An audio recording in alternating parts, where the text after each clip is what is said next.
Mheshimiwa Rais, gawio hili la michango linajumuisha mashirika yote ya umma yaliyomo chini ya usimamizi wa msajili wa hazina na kampuni ambazo serikali ina hisa chache ambazo pia zote zinasimamiwa na ofisi hii.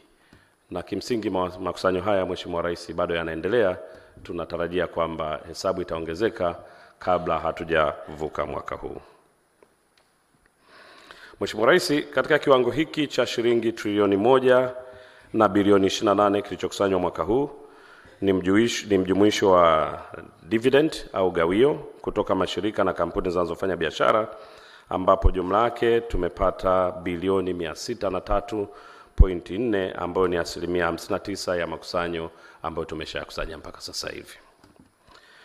Mheshimiwa Rais, pia tuna mashirika ambayo hayafanyi biashara. Haya hutoa 15% ya mapato yao ghafi, na huko tumeweza kukusanya shilingi bilioni 363.4 ambayo ni 35% ya mapato ya makusanyo yote. Na makusanyo mengineyo kiasi cha shilingi bilioni 21, hii inaleta kama 6% ambayo yametoka katika vyanzo vingine mbalimbali. Mheshimiwa Rais, takwimu hizi ni ushahidi wa mwelekeo chanya na matokeo ya juhudi za mageuzi ya kiutendaji yanayotekelezwa kwa maelekezo yako. Hata hivyo, kiasi hiki kilichokusanywa katika jumla ya taasisi zote ni taasisi 213 ambazo mpaka sasa zimechangia, zingine tunategemea kwamba zitaweza kuchangia.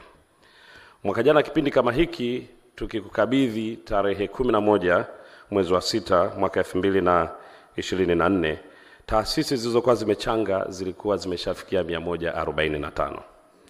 Kwa hiyo mwaka huu kwa kufikisha taasisi 213, maana yake kumekuwa na ongezeko la taasisi 64 ambao ni sawasawa na wastani wa 47%. Na hii inamaanisha kwamba tuna mashirika kama 57 ambayo bado hayajatoa gawio, ambayo ni sawasawa na 22%. Tunategemea hawa ndani ya kipindi hiki wajikusanye. Wale ambao shughuli zao haziruhusu kabisa, basi tunawaelewa, kwa sababu kuna taasisi za namna hiyo lakini zina mchango mkubwa sana katika taifa. Nazo tunatakiwa tuendelee kuzitambua, na nafikiri kikao cha Arusha inakuwa ni nafasi nzuri sana siku zote ya kuwatambua kwa unyeti wa shughuli zao. Mheshimiwa Rais, tukio hili la leo ni zaidi ya kupokea gawio. Kwetu tunaliona ni tukio ambalo linaleta kujitathmini, kutafakari, lakini kusherehekea mafanikio na kusisitiza uwajibikaji katika uwekezaji wa umma. Ni siku ya kupima dhamira ya mashirika yetu ya umma katika kujibu matarajio ya wananchi. Ninaomba kukufahamisha kuwa mashirika yameendelea kutekeleza kwa kiu na msukumo mkubwa falsafa zako za 4R, ambapo ofisi ya msajili wa hazina pamoja na mashirika tumejikita katika zile mbili, reforms and rebuilding. Na ndio maana katika kufanya reforms ambazo umekuwa ukizizungumza, umeziimba siku zote na sisi tumezipokea, ndio maana haya mageuzi tunayaona yakienda kutokea. Na Mheshimiwa Rais, tunaendelea kusema kwa kujiamini kabisa kwamba tunaamini huu ni mwanzo. Mheshimiwa Rais, ili kudhihirisha kwamba kuna mambo makubwa ambayo yamefanyika mpaka sasa, ukiacha tu hata makusanyo ya pesa, tuna mambo kadhaa ambayo yameenda kufanyika. Lakini la kwanza ni anzie hilo la makusanyo, kwamba makusanyo haya ni ya kihistoria katika ofisi ya msajili wa hazina. Hatujawahi kufikia kiwango hiki cha zaidi ya trilioni katika pesa ambayo imetokana na core business na utendaji kazi wa kwetu sisi wenyewe, bila kuwa na one-off transactions. Na Mheshimiwa Rais, katika hili napolizungumza niwashukuru sana wenye viti na watendaji wakuu. Mwaka jana tulipoanza safari, tulipokuwa nafanya safari ya kukusanya mapato, haikuwa rahisi sana. Ilibidi kuwakalisha watendaji wa ofisi ya msajili wa hazina almost kwa mwezi 1.5 wakifanya analysis na kuwaita baadhi ya taasisi ambao walikuwa nyuma. Mheshimiwa Rais, mwaka huu hakuna mfanyakazi wa ofisi ya msajili aliyeenda kulala nje ili kuwa offsite au onsite huko kufuatilia analysis na madeni. Watendaji wote na bodi zao wamejituma, na naomba tuwashukuru sana kwa hilo. Kwa Mheshimiwa Rais, philosophy ya reforms Aspect ya kwanza ni cultural change, ni change of mindset. Na kama watu wanachukua majukumu yao wao wenyewe, tayari tunakuwa tumeshinda sehemu kubwa sana.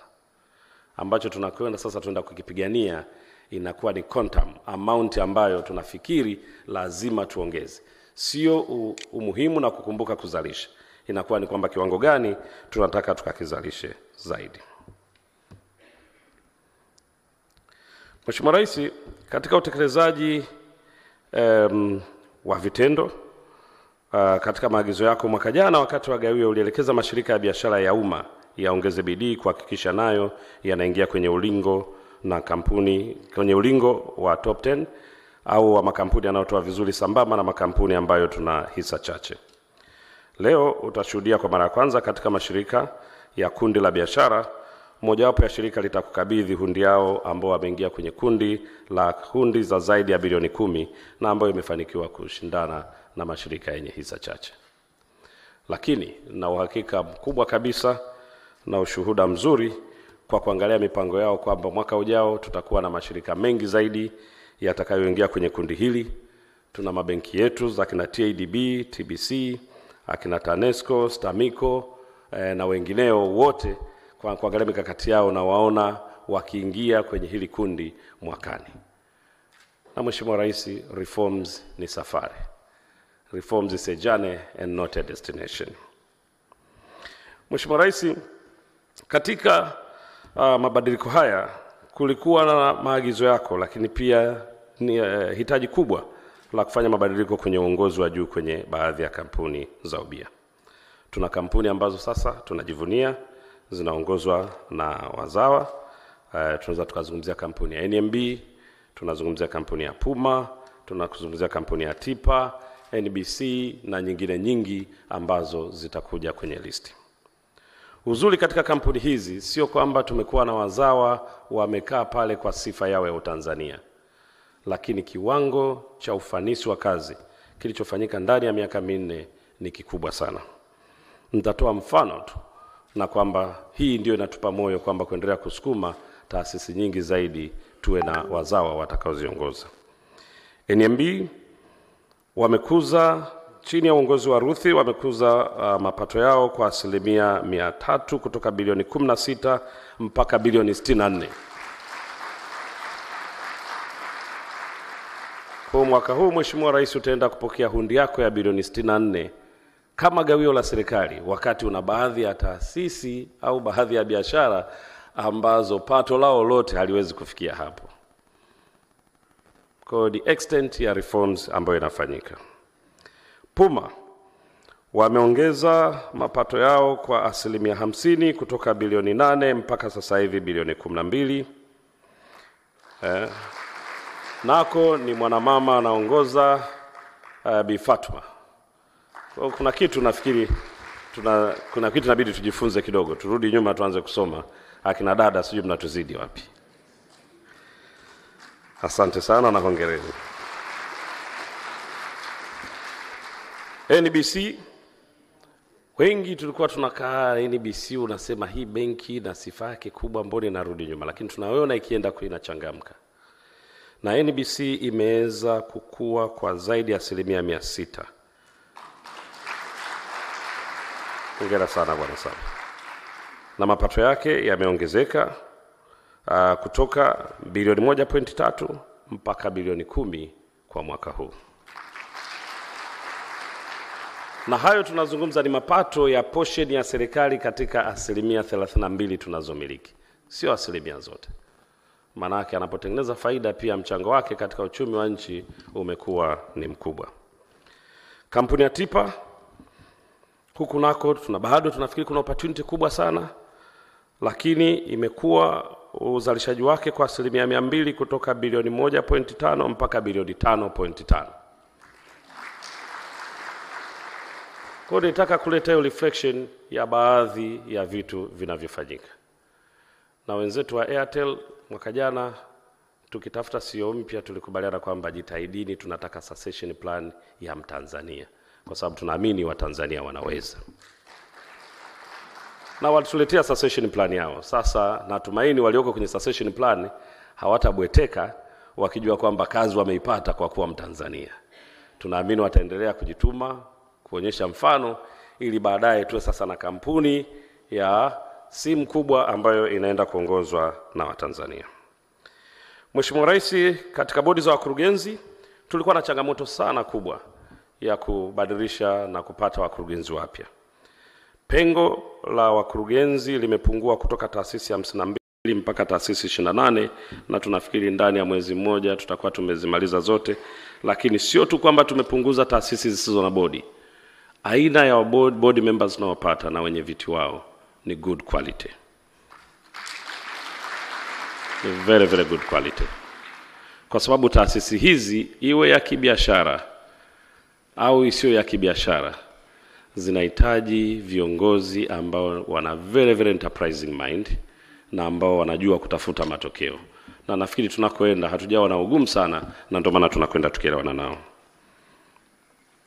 Mheshimiwa Rais, pia kumekuwa na ongezeko la kampuni za madini ambako serikali ina hisa kupitia ofisi ya msajili wa hazina kwa kufuata sheria yetu ya madini, ambako nako zimeongezeka kwa 200%. Tulikuwa na taasisi 4, sasa hivi tuna taasisi 12, lakini pia tunamalizia mikataba ya taasisi zingine 10 ambazo zitaingia kwenye orodha ambako tutakuwa na umiliki wa hisa ndogo kufuatia sheria yetu tulionayo. Lakini wakati sheria ilikuwa inazungumza juu ya 16%, tunajitahidi kwenye majadiliano tuweze kupata zaidi ya 16%. 20 mpaka 25 tunafikiri tukizipata, kutegemeana na aina madini, zinakuwa zinatufaa sana. Mheshimiwa Rais, kumekuwa na kuimarika kifedha kwa mashirika ya umma yaliyokuwa na mitaji hasi na yaliyokuwa yanapata hasara mfululizo. Ripoti ya CAG ya mwaka huu inaweza ikawa ni a good testimonial. Na baadhi ya mashirika ambayo yamefanikiwa, mwanzo yalikuwa na mitaji hasi, lakini na yalikuwa yanategemea ruzuku, yameenda sasa yameimarika na yanatoa gawio serikalini. Ni pamoja na mashirika kama STAMICO, TANESCO na TPDC. Haya tumeongezea mtaji na tunaanza kuyaona yakileta reforms zao taratibu. Mheshimiwa Rais, pia kumekuwa na ongezeko katika ufanisi kwenye baadhi ya mashirika. Kutokana na reform hizi zinazoendelea kufanyika katika mashirika, ufanisi umeimarika kwa kiasi kikubwa. Kwa mfano, nitatoa mfano shirika la bandari. Mwaka huu wa fedha linaenda kutuletea bilioni 181. Hii ni kutoka bilioni 155.7 ambayo walileta mwaka jana. Lakini tulipokuwa tunafanya analysis zao, kuna vitu ambavyo kwa kutizama gawio unashindwa kuviona, lakini ni vikubwa vipo vinafanyika. Gharama zao zimepungua kwa zaidi ya nusu trilioni, gharama za uendeshaji. Na hapo wana miradi yao wanaiendesha kwa fedha za ndani.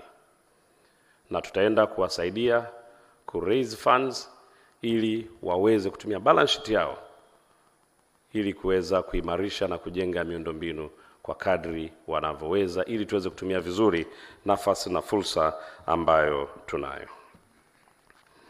Mheshimiwa Rais, pia tumekuwa tukifanya juhudi za kwenda kujenga uwezo wa viongozi wetu. Jumla watendaji wakuu wa mashirika 111 walioteuliwa kipindi chako, tuliangalia wale waliotoa kipindi cha karibu miaka 2 iliyopita, wamepata mafunzo mahususi ya uongozi, na jumla ya wakurugenzi wa bodi na wakuu wa kampuni ambazo serikali ina hisa chache 125 wamepata mafunzo, lakini pia wamekuwa wakikutana katika jukwaa la kubadilishana uzoefu. Tulitenganisha makundi la kampuni ambazo serikali tuna hisa nyingi na makundi ambako serikali tuna hisa chache. Kwa miaka 2 tumefanya hivyo, na hata mwaka jana ulipotualika hapa tulileta wawakilishi tu kutoka makampuni ambayo yana hisa chache, tuna hisa chache, ili waje kupokea zawadi zao au kutoa hundi zao. Mwaka huu tumewachanganya wote, na nafikiri kwa umuhimu wake hata kikao cha August tutawachanganya wote, kwa sababu tunaona kuna vitu vingi vya kujifunza wakichanganyika kwa pamoja. Alafu kama kuna yale ambayo ya kiserikali tuzungumze nao, basi tunaweza tukawa na siku ya 3 ya kubaki tukizungumza wenyewe katika mambo ya kiserikali. Kundi lako hili Mheshimiwa Rais la makampuni 309, nikizidisha mara 2 watu 620 hapa. Hili kundi ni kubwa sana, ni big think tank. Kwa tunaangalia namna gani tunaendelea kuitumia vizuri ili kawe na maslahi mapana kwetu. Mheshimiwa Rais, kama nilivyotangulia kusema hapo awali, tukio hili kuwa ni zaidi ya siku ya kupokea gawio, ni jukwaa la kutathmini, kutafakari, kusherehekea mafanikio, lakini kusisitiza uwekezaji, uwajibikaji katika uwekezaji wa umma. Kuna baadhi ya taasisi ambazo sio rahisi sana kuziona zikitoa gawio, na siku zote hutaziona zikisikika. Na tulifanya hivyo, ndio maana tukasema siku hii tutajikita na zile ambazo tunadili na mambo ya pesa, wengine wote tutazungumza Arusha na kutakuwa na zawadi zetu maalum. Naweza nikatoa tu mfano wa taasisi mbili, najua nyingi zingetaka nitoe mifano, lakini tuna taasisi mbili. Nikianza na taasisi kama JKCIA.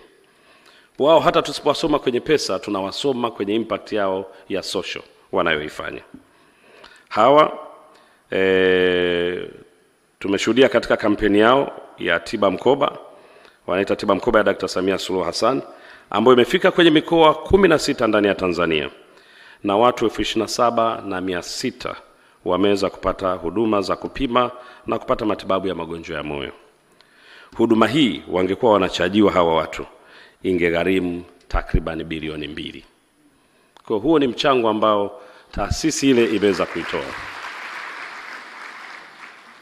Lakini pia tulikuwa tunapitia jirani zao pale Muhimbili, katika misamaha mbalimbali ya watu wanaohitaji kusamehewa na kupata huduma za afya. Kwa mwaka huu wametoa misamaha ya jumla yenye thamani ya jumla ya shilingi bilioni 14. Kwa hiyo Mheshimiwa Rais, tuna changamoto ya kuhakikisha kwamba kwenye kikao chetu cha pili tunachokuwa Arusha, tunaenda kwa kina kwa kutambua kila taasisi kwa kazi wanayoifanya. Kwa kweli taasisi nyingi zinafanya kazi vizuri sana. Taasisi za elimu ya juu tumeziona mageuzi zikifanya. Nilikuwa ukipita kila sehemu naiona Aga Khan Hospital yenyewe ndio ina polyclinic. Arusha utaziona, Mbeya utaziona and so forth. For the first time nazunguka unaiona JKCIA Masaki, unawaona wako Mbezi Beach, unawaona wako Arusha, tunawaona wako Temeke Group. It's a kind of a growth ambayo watu wako driven na wanakwenda nayo. Na tunafikiri kama ofisi ya msajili wa hazina, ambacho tunataka kujiuliza ni kwamba lazima tuangalie namna ya kuhakikisha kwamba hii aggressiveness na growth ya business inarudi pia inawagusa wao. Kwa tumekuwa tunaangalia namna gani ya kulifanya hilo katika mfumo ambao utakuwa ni endelevu, hautakuwa na liability kwa serikali baadaye, ili ilete chachu ya watu wengi kuwa more aggressive, ku make profit, ku make expansion, kugusa watu, lakini mwisho wa siku tuweze kukugusa wewe na maisha. Be it a bonus or whatever, lakini tunajaribu kuiangalia kwa kina tutaifanyaje. Mheshimiwa Rais, tunafarijika kwamba chini ya uongozi wako umeimarisha utendaji wa mashirika haya, lakini pia hata uwekezaji wa mitaji. Mitaji imekuwa kutoka kiasi cha trilioni 65 mwaka 2020 mpaka trilioni 86.29 mwaka 2024. Mheshimiwa Rais, hili ni ongezeko la shilingi trilioni 21.1. Nilifikiri ni muhimu kidogo hii nizungumze, kwa sababu pia na sisi tuna wajibu wa kujibu baadhi ya maswali yanaulizwa na jamii, na kwa sababu tukio la leo linarushwa moja kwa moja, basi najua watu wengi inasaidia waweze kupata elimu hii. Hizi ongezeko la mitaji hii trilioni 21 linakuja kutokana na retention, lakini pia kutokana na mikopo. Kwa sababu unapoenda kuangalia kuongezeka kwa mtaji wa TGFA airline au ATCL kule, ni ndege zilizonunuliwa ambazo baadaye tunakuwa capitalize, unakuwa ni mtaji. Unapoenda TRC, ujenzi wa SGR unaicapitalize, inakuwa ni mtaji. Unapoenda kuangalia TANESCO katika ujenzi wa bwawa na miundombinu mingine, na mtaji tulio wa capitalize juzi zaidi ya trilioni 2, yote hii inaenda kuongeza mizania. TPDC tumewawezesha kwenye bomba lao la EACOP na tutawawezesha kwenye gesi na miradi yao mingine. Yote hii ni mikopo pia. Changamoto yetu kubwa sio kukopa. Changamoto yetu kubwa, na sisi ambao tumebahatika kupata nafasi ya kusimamia ya mashirika, ni jinsi gani tunazifanya hiyo mikopo na hiyo mitaji iweze kuwa productive. Na Mheshimiwa Rais, nafikiri hii safari ambayo tumejaribu kuitembea ndani ya miaka miwili mitatu inatupa safari ya mbele tunakoelekea. Na naomba nikuhakikishie kwamba hili litaenda kufanyika vizuri sana. Mheshimiwa Rais, ofisi yangu inatambua kwamba pamoja na mafanikio yote haya, bado tuna kazi kubwa ya kuendelea kufanya maboresho ya kiutendaji na kiuendeshaji. Ikiwemo moja, kuhakikisha kwamba idadi ya mashirika yanayochangia katika mfuko mkuu wa serikali inaongezeka, lakini sio tu idadi, kiwango wanachochangia kila taasisi kinaenda kuongezeka. Lakini lingine kubwa ni kupunguza utegemezi wa ruzuku ya serikali katika uendeshaji. Tunataka hili kuona likipungua kwa kiwango kikubwa. Tumefanya analysis na tutaendelea kufanya kazi kwa karibu sana na wenzetu wa Wizara ya Fedha, waziri pamoja na katibu mkuu wake ambao pia wamekuwa wakitunga mkono sana. Kwa haya mashirika ambayo bado yanategemea sana, yana utegemezi mkubwa wa serikali, tumekuwa tunayafanyia mikakati yake kuona inaenda kuimarika vipi. Na Mheshimiwa Rais, pamoja na mashirika haya ambayo tunajaribu kuangalia kwamba yaongeze utendaji wake, pale ambapo kutakuwa na uwekezaji wa kimkakati tunaenda kufanya, kama ambavyo tumeonyesha katika ripoti zetu za nyuma kwenye baadhi ya taasisi ambako uwekezaji umeongezeka. Na tulikuwa tunazungumza pia na wenzetu wa Wizara ya Fedha, na hili Mheshimiwa Rais tutalifanyia juhudi kubwa, ni lile la CRDB ambako tuna hisa zetu zimekuwa ziko chini ya DFI, lakini tunatamani na wao CRDB wanatamani zile hisa ziwe huku. Tumekuwa tukifanya hiyo kazi kwa pamoja. Tutaendelea kutumia baraka za serikali zilizopo kukamilisha mazungumzo ili tuweze kuzichukua nao waweze kutambuliwa katika gawio wanalotoa. Katika mchango wao wa mwaka huu bado faida yake inakuja kwetu kiasi cha shilingi bilioni 35 iliyokuwa imetolewa imeenda kwenye mambo ya afya, lakini tunasema tunashindwa kuwachukua. Wakikamilika watakuwa ni sehemu ya familia, lakini wametamani wawe sehemu ya familia ya serikali. Mheshimiwa Rais, kwa niaba ya viongozi walioko hapa, kazi yangu kubwa, kwa sababu wote hawezi kuzungumza, mimi nitumie nafasi hii kukuahidi kuwa tutaendelea kutekeleza majukumu yetu kwa weledi na kuulinda uwekezaji wa umma kwa wivu mkubwa sana. Na katika kuulinda uwekezaji wa umma, wakati mwingine tutapigana vikumbo. Ukiona vikumbo na kelele na vishindo vinasikika nyumba ya jirani, ujue mziki umepamba moto. Tuko kwenye chorus. Uzuri santuli kiisha, kuna miziki mingine ikipigwa tunashikana mikono, tunatembea taratibu. Inategemeana na ajenda inayokuwa iko mezani, Mheshimiwa Rais. Na katika hili ufanyaji wetu wa kazi kwa bidii, maarifa na uadilifu itakuwa ni kitu kikubwa ambacho kinatuongoza. Naomba nitumie mfano mmoja ambao mimi niliwahi nufaika ulipokuwa nikabidhi jukumu la kwenda ofisi ya msajili wa hazina. Ulinipa changamoto na ulinipa mfano, na ni vizuri leo nikiuzungumza ili sote tuone kwa urahisi wake, kwamba maendeleo katika jamii yote, iwe katika familia, lakini hata jamii yote, hutegemea matumizi makubwa ya rasilimali tulizonazo. Ukaniambia hata kama wazazi wako wamefariki wakakuacheni nyumba Kariakoo, kama hamkuitumia vizuri ile nyumba, mnaweza mkabaki maskini vile vile, mkaishi nyumba ya makuti ya vyumba 6 au mkawa mabilionea. Kama ni kaka mkubwa amekabidhiwa, inategemeana kaka mkubwa amefanya nini katika ile nyumba. Hamna uwezo wa kujenga ile nyumba, ingia ubia, zipatikane ghorofa 13, ghorofa 5 ziwe zenu, badala ya kubaki na nyumba ya vyumba 4 ambayo haina thamani. Mheshimiwa Rais, katika hili kaka mkubwa ni sisi tuliomo humu ndani, kama ambavyo katika ile familia ya Kariakoo ambayo wako vijijini, wako mbali, wanategemea kaka mkubwa atafanya nini. Katika mfano ule uliokuwa umenipa, niliendelea kutafakari.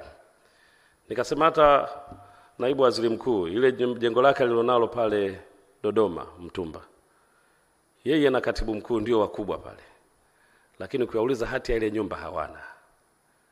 Nikimuuliza Profesa Mkumbo na katibu mkuu Kida, hati ya lile jengo alilonalo Dodoma zuri lenye kung'ala vyo hawana, lakini ukiingia mle ndio wenye lile jengo. Hati iko TBA. Kwa hiyo itatuchukua TBA yenye kubadilika kuweza kuleta matumizi chanya katika majengo yote ya serikali. Ukienda katika ukopaji wa reli SGR, rasilimali kweli wa Tanzania tumekopa, tutalipa sote kupitia kodi zetu. Lakini mali zile, mataruma yale na mabehewa yale tumemkabidhi kaka mkubwa anaitwa TRC. Ukienda kwenye bwawa la Mwalimu Nyerere, uwekezaji ule tumemkabidhi kaka mkubwa anaitwa TANESCO. Ukienda kwenye ndege tumemkabidhi kaka mkubwa anaitwa ATCL. Hakuna wizara inayomiliki hiyo miradi moja kwa moja except kusimamia hizo taasisi. Kwa Mheshimiwa Rais, nilikuwa nayatazama hayo uliokuwa umeniambia, nikafikiri ni share na wenzangu pia wote tuliopo hapa kwamba sisi ni kaka wakubwa kwa kila mtu kipande alichopewa cha urithi.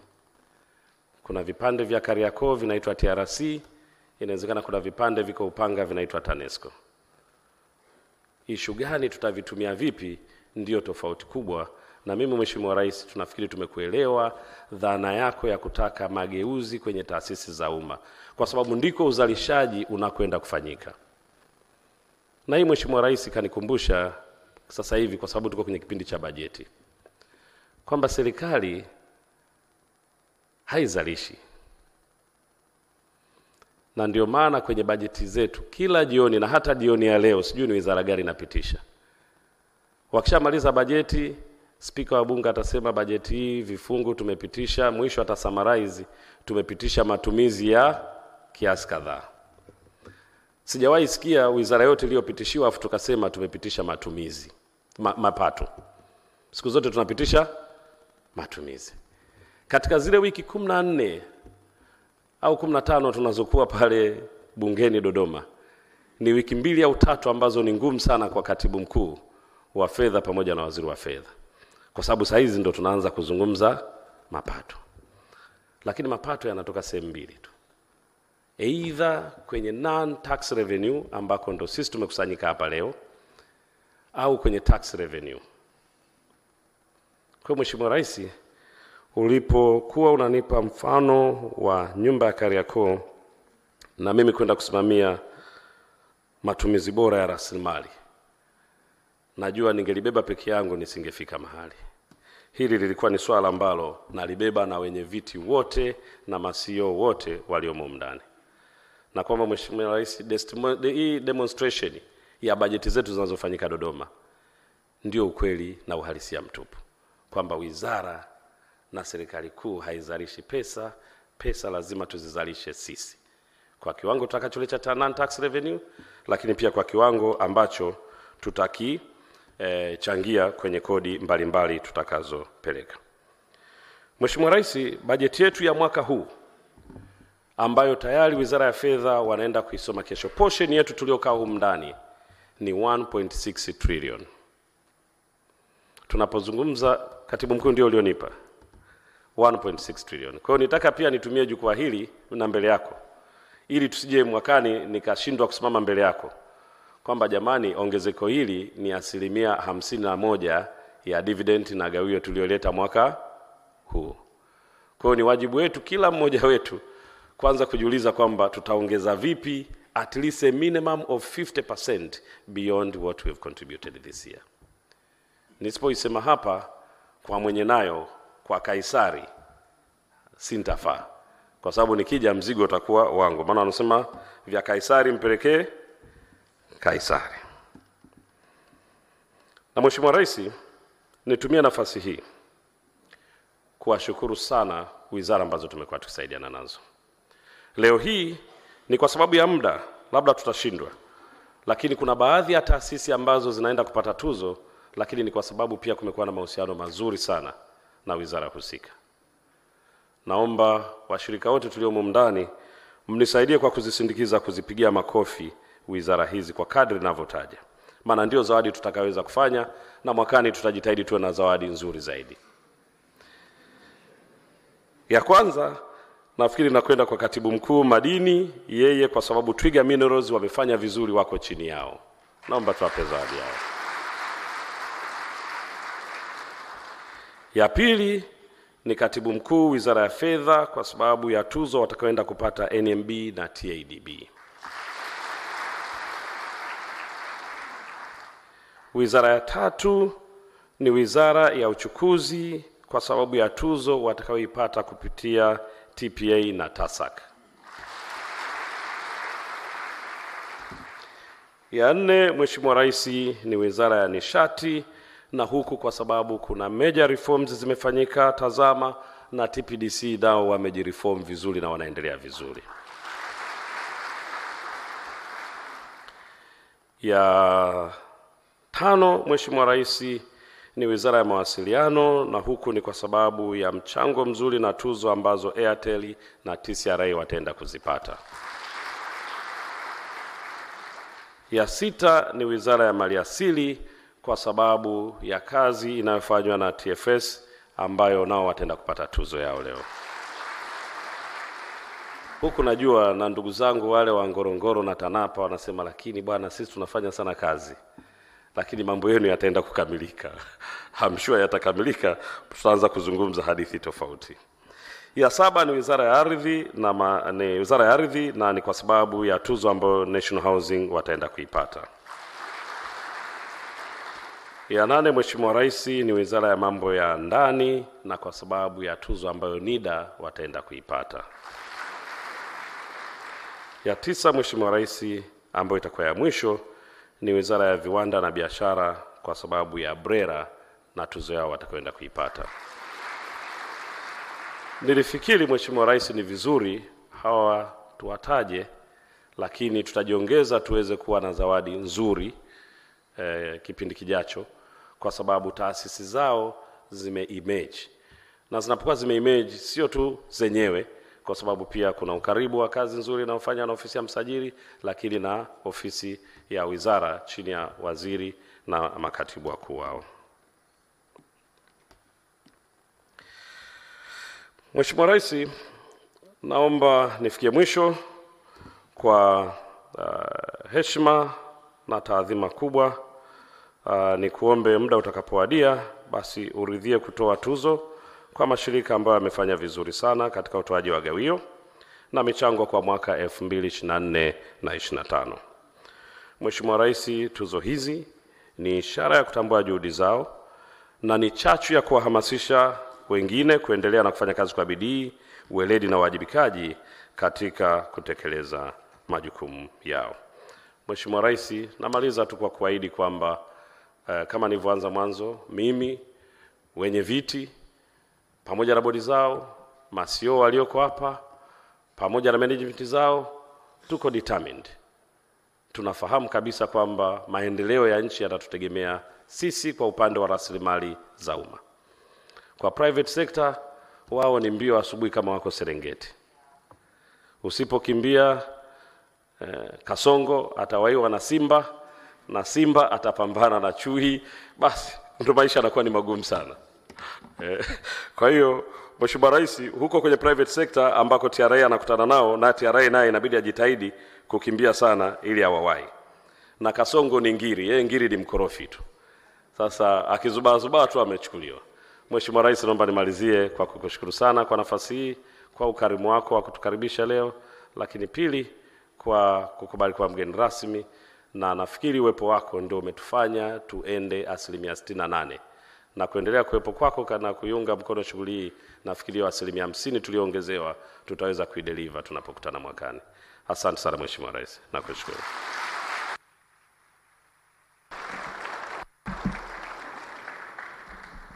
Tunakushukuru sana msajili wa hazina.